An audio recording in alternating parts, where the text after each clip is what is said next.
A new study found that YouTube specifically made up 10.4% of all TV viewing. This is great to see, but also it's likely to increase your watch time if you're a YouTube creator. And I was listening to a very well-known YouTuber's podcast, whose links I'll leave down in the description as well, who did the same or shared the same or hold the same view, and he's notoriously known as running a magic channel that has 1 million subs as well, but also it seems to be the collective view that because of the friction on TV in regards to, I'm going to open a video, so if you're watching this video on a telly, thank you, because it's likely that the watch time on this video will be increased because of the friction that you have on a telly, when if you were using your phone, the ease of, oh, this video's shit, I'm going to click off, is lower than on a telly, because on a telly you've got to really commit to watching the video, but then also getting out of that video and getting into a new piece, even if you're on the YouTube app, is harder than on a computer or on the phone as well.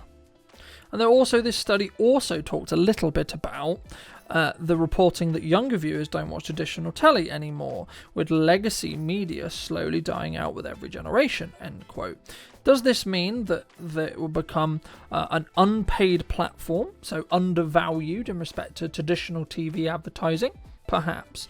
But what it does look like, and what the articles and the research I've done for this story looks like, is that the brands that want to connect with an older demographic are still leaning into television. They're still leaning into legacy, your BBCs, your ITVs, your Channel 4s, your Channel 5s, advertising spots, and paying that big money to be on those spots, and I imagine throwing a lot of money at the production as well, and of course the planning and the strategy that goes into those ads.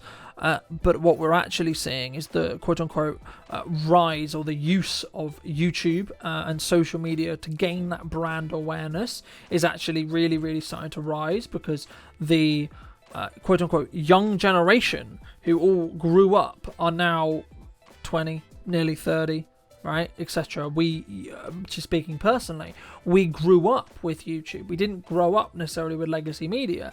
And I think if you're slightly older, you remember when there was only certain amounts of telly on, and there was only certain amounts of time when telly was on, and that's where I think it comes from. It comes from what TV, and that nostalgic view of what TV used to be.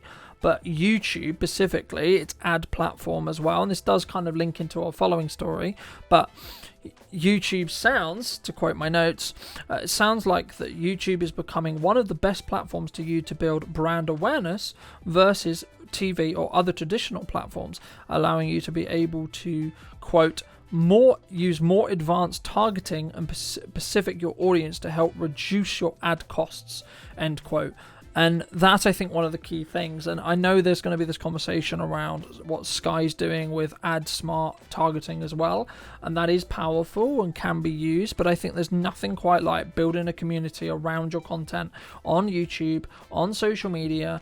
And again, it comes back to that key value add. But are we going to see a shift? Are we going to see a thing? Clearly, the pendulum is swinging towards YouTube becoming more and more used on your games consoles, on your tellies, whether that's through a smart tellies app or using, your PlayStations, your Xboxes, etc., to watch YouTube through.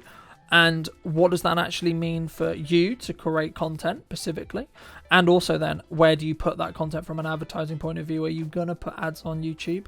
Are you thinking about it? Let me know in the comment section down below.